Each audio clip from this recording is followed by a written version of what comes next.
They are coming in claiming that they are introducing grassroots initiatives that are going to help the people. And so they use that as a way to go into the most remote parts of Africa. They're talking about government advocacy. When you look at it on paper, it all looks really good. But they're actually wolf in sheep's clothing. They are using that open access sounding humanitarian to constantly destabilize governments. I can tell you right now, the majority of African leaders, and not just African leaders, but leaders in the developing world, are celebrating the exit of USAID. I was listening to a program, I believe it was CNN, and I was jumping up and down. It was a government official from Hungary. He was echoing the same sentiments. He said they are happy USAID is leaving Hungary because they are always supporting opposition.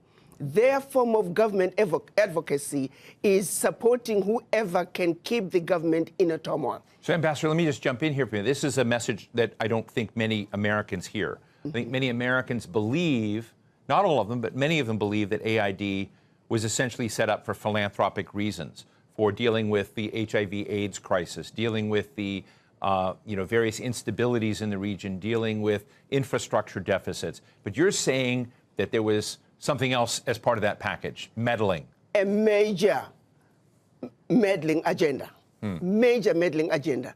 The majority of some of the workers, now the average USAID worker may not realize it, but quite a few of them are also operatives who are underground, and their major agenda is to destabilize governments, destabilize countries. If you think about it, their sole purpose, for example, filling in the gaps in healthcare and education, where is the change? Show me one country that USAID was in and education improved. Show me what country where USAID was in and healthcare improved. The social services they're bringing, it's peanuts.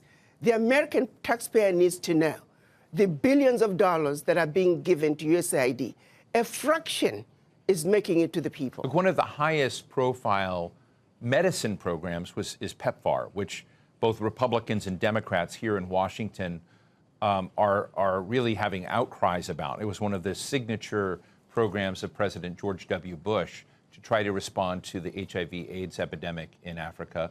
What's the view on that front? Let's look at what HIV/AIDS was used to do. We know of a program that was run out of South Africa where they actually were injecting people with the virus. The reason some of the AIDS virus spread as rapidly as it did in Southern Africa, there were some very dirty games being played on African people. They were using Africans as guinea pigs for experimental activities. Even when you look at every aspect, they're using us as guinea pigs. Yes, there is some good, a percentage of some good, but not all of it is done with good intentions. You look at agriculture, they're destroying African agriculture by introducing those GMOs. You plant your seed in one season, your soil is finished. We used to have seeds that we can use from one season to the other. The introduction of GMOs through these agencies, USAID is one of them. We are destroying Africa in a massive way.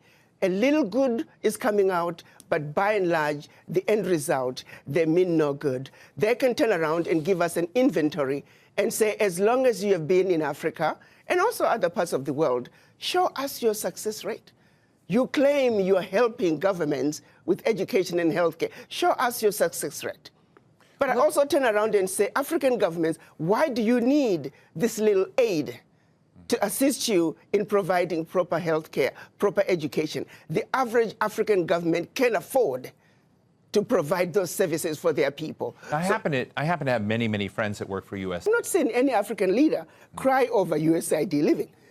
I can tell you for a fact, the average African leader privately is celebrating the exit of USAID because they know what is really going on. Let me ask you a geopolitical question. And again, you and I have had the opportunity on this show to talk about it before, which is the relationship of the United States broadly with the African continent. Now, I realize the continent has a lot of different nations, different countries that are part of it. But President Trump is not known to care much about Africa. He has talked about it in very derogatory language. His comments about USAID have had nothing to do with Africa. They've had to do with downsizing the scale of government and the perception of corruption and policies that are not consistent with his own. He's not framed any of this in terms of African needs or whatnot. So when you think about that, what do you think is the possibility of changing the dynamics of the relationship between the Trump administration and African leaders when it doesn't seem to be on his radar screen? To be honest with you, why should African leaders care? Why should Trump care about Africa? He shouldn't care about Africa, to the same extent that the African leaders really shouldn't care about a relationship either. If the relationship can be worked out, that's wonderful. But if President Trump is saying, I have a mandate from my own people to take care of my people, and I'm doing what I need to do to take care of my people, African leaders need to take that same position. You see, it takes two to tango. If President Trump does not want a relationship with Africa, Africans shouldn't be begging for it. Are you with me? Do you think this will transmit to the way Africa deals with Europe? With France, with Germany? I'm hoping that this will translate into African leaders looking from within, because they don't really need to keep looking outside. They have what it takes. It's a wake-up call, just like what happened during COVID. It was a wake-up call for African leaders to realize that you must begin to look within Africa to take care of yourself. When the chips were down, the world walked away from Africa during COVID. So that's a reality. No supplies were coming to Africa. Africans were not manufacturing anything, and African leaders were forced to look from within. This, I'm hoping, is another wake-up call where African leaders also begin to realize we must look from within. But let me underscore this. The average African leader and majority of leaders of developing world, I can tell you, they are celebrating the exit of USAID, and we hope that there will be exits of many other NGOs that are carrying out nefarious activities in Africa and anywhere else in the developing world in order to further the agendas of their governments, which is to continuously destabilize, divide, and conquer. To be quite candid, Ambassador, much of the world looks at the African continent as a gold mine, as a diamond mine, as a mine for precious materials and resources, which we've talked about. One of those other major powers, rising powers in the world, is China. Yes. China has huge stakes, and there's always been the narrative that America is not doing aid very well in Africa, that China is beating us. Bono would come out and say, hey, in all of the refugee camps and whatnot set up in Africa, even the tents say made in China, even though the United States may be providing the support. Yes. That there's a lot of both criticism and acclaim for the fact that China has been involved in recent decades in helping Africa develop its infrastructure and whatnot, to position itself better in Africa than the United States and maybe Europe have with regards to resource agreements in Africa. So is China the next villain in the story? Well, again, my position is Africans must take a position and protect their turf. China wants to come and exploit Africa, they'll get away with it to the extent that Africans allow them. The United States wants to come and exploit Africa, they'll get away with it to the extent that the Africans will allow them. The question is, does Africa have an African position when they come to the negotiating table with the world? The answer right now is no. Africa must unite. Africa must speak with one voice, and Africa must go to the world stage with one voice, one agenda, one plan that the world will have to respond. But as long as Africa is going to the world as bitty little countries, as Togo, as Eswatini, as Guinea-Bissau, Africa is fighting a losing game. Africa must unite, and Africa must speak with one voice. That is the only way a strong, united Africa can take a rightful place on the world stage and be respected and stop the exploitation. Why is it so hard? I think it's a long history. If you go back to colonization, if you go back to the Christianity and how it was introduced, how we were trained to be subservient. In Africa, the rules of the game were the same. I think that what was done to brainwash black people around the world, long before they even left Africa, we are still suffering from that legacy of colonization, the legacy of slavery, where the people in power, they themselves don't believe they can do it. We still have leaders who believe you can't make it unless you're working with white people. We have individuals who think only something brought in by white people is what's likely to succeed. With that kind of mentality, it is a very difficult battle. Our battle to succeed, to unite as the African continent, it is a battle of the mind. And each and every African must realize that we are defeated where it matters the most, which is the mind. Brainwashed to the core.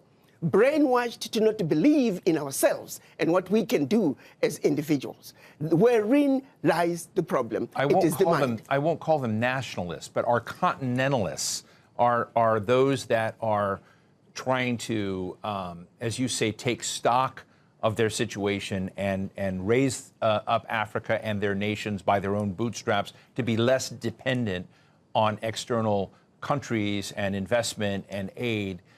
Is that flavor beginning to take hold? Is that sort of leadership being, is it more and more evident, or do you think you have a big lift ahead? I think what's happening in the United States through President Trump is going to make them realize that this is what you need to do. You're going to have to pull yourself up by the bootstraps.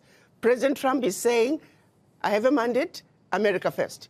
So you Africans, are you going to sit back and just wait and see the next move that President Trump is going to make? Or you're going to also say, I have a mandate from my people, and I'm going to do what I need to do.